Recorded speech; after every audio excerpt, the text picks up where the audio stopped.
xogayaha arrimaha gudaha xisbiga mucaaridka ah ee UCID oo warfidiyeenka kula hadlayay xarunta xisbiga UCID ee magaalada Burco ayaa dhaliilo kala duwan u jeediyay xukuumadda Soomaaliland ee hogaamiye madaxweyne Muuse Biixi Cabdi. Xoghaye Maxamuud Cali Saleymaan Ramaax ayaa xukuumadda Soomaaliland ku dhaliilay arrimo ay ka mid yihiin dibdhaca doorashooyinka Soomaaliland. Kooto uu sheegay in shirkado gaar ah xukuumaddu ugu xidhay tamartii dalka iyo kaabayaasha dhaqaalaha ee kala duwan. Maanta oo laga joogo 2 sannadood oo buura ah 3 maalmood dabadeedna ay doorashadii dhacday oo 2 sannadood xukuumaddani runtii ay maanta madaxa ka jartay oo la geli doono ilaahay ayna gaadhsiiye sanadkeedii saddexaad.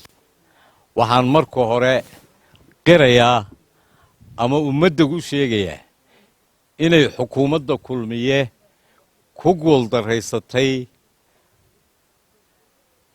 wixii loo igmaday oo ah ilaalinta shuruucda habsami u socodka maadaama ay fulintii tahay dowladnimo hadday tahay gobollada bariga iyo hadday galbeedka tahay iyo hadday tahay hay-adihii dowladda ee gudan lahaa waajibaadkoodaba waxaan leenahay 2 sannadood fara madhan baa laga taagan yahay. waxay si xun ugu tubatay shuruucdii dalka, waxay ka been sheegeen oo ay markhaati ka tahay kala hadalka xukuumaddu ka kala hadlayso waxqabad la'aanta dhaliisha loo soo jeediyo inay ku cibro qaataan bay ahayd oo wax toosiyaane ka been sheegga iyo ummadda inay jaahwareeriyaan ayay runtii aan ku noqotay. waxay la soo baxayso oo maanta la imanaysaa ma jirto.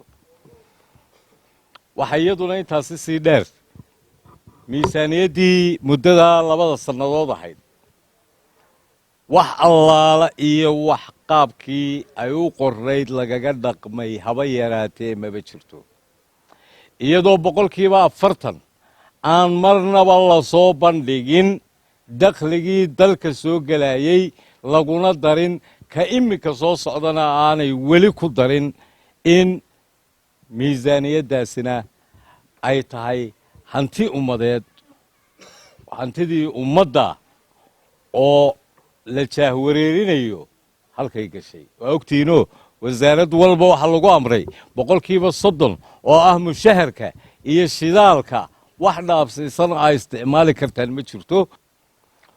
waxa keliya oo dalka ka socda waddada berbere iyay isku xidhi doontaa oo dhaqdhaqaaqeedu aad u liito oo xilligii xukuumaddu inoo sheegtayna aan qabo inaanay waxba ka soconaynin.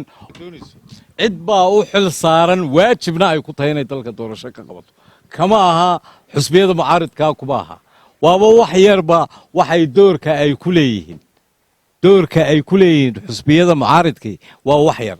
hadday dhaqaalaheeda tahay, hadday nabadgelyadeeda tahay, hadday habsami socodkeeda tahay, hadday fududeynteeda tahay, mid walba waxa inoogu xil saaran inay xukuumaddu qabato doorasho. sidaa daraaddeed haddaanay xukuumaddii daacad ka ahayn oonay doonayn inay qabato oo weliba dadkeennina ay dad masaakiina noqdeen oo maalinba la odhanayo hebel baa diidan, waxa iyaduna intaa dheer in ashkhaas loo gacangelinayo wixii ummaddu lahayd. madaxweynuhu waa ku hambalyaynayaa hadduu ka dhabaynayo maalintii dhoweyd ee uu ka hadlayey enerjiga way fiican tahay, dal horumar ma gaadho haddaanu birta shiilanin, wuxuu ku shiilayaana waa enerji. haddii aanay lahayn dab isku filan warshadana inoo socon maayaan, horumarna inoo socon maayo, meelna gaadhi mayno. way fiican tahay in la helo enerji kaafiya, dalka kaafiya. hase yeeshee waxa meesha taalla waa ogtiinoo maanta burcaynu joognaa, caynaba, laascaanood, soo wareeg badhan, ceerigaabo, halkaas sii dhaaf burco, sheekh dangaad, berbera, hargeysa, somalilan oo dhan waa ogeydeenoo mar baa la keenay marawaxado, kuwaasna gacanta waxa loo geliyey ashkhaastii gacanta ku haysay ee brifate-ka ahayd iyo dhaqaalihii ka soo baxayba. xogayaha oo hadalkiisa sii wata ayaa waxa laga xumaada ku tilmaamay dhaliilo wasiirka warfaafinta Somaliland u jeediyay Dr. Maxamed Cabdi Kaboose wasiirkii hore ee arrimaha gudaha Somaliland isagoo ugu baaqay wasiir Maxamed Muuse Diiriye inuu wax ka qabto dayac uu sheegay in ay ka muuqato shaqada wasiirka warfaafinta. rag waxaan ku maamulay qalamo ku maamuusi mase inaanu nahay tollimana meertano tahay masalaha nimkaani dhigayn midig ma saarayo. waxaan uga jeedaa rag walaalow buu ku wanaagsan yahay ficiltan iyo xoog baa wax kaaga qaadi karaa iyo maantaan baawarka jooga midna waxba lagu noqon maayo.